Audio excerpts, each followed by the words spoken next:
എന്താണ്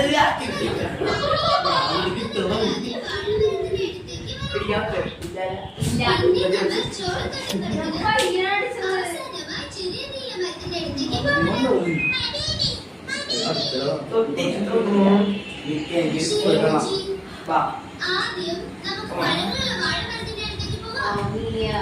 നിങ്ങൾ വാഴമരം കാണുന്നുണ്ടോ? ഇവിടെയാണുള്ളത്. നമ്മളെ വാഴമരത്തിന്റെ അടുത്തേക്ക് വേഗം പോകുന്ന തോന്നുന്നത്. ഈ കൊച്ചിനെ അത്ര മഴയുള്ളതാണ്. നിങ്ങൾ വാഴപ്പഴങ്ങളെ കണ്ടാൽ വാഴപ്പഴങ്ങൾ എന്ന് പറയുന്നു. നിങ്ങൾ വാഴപ്പഴം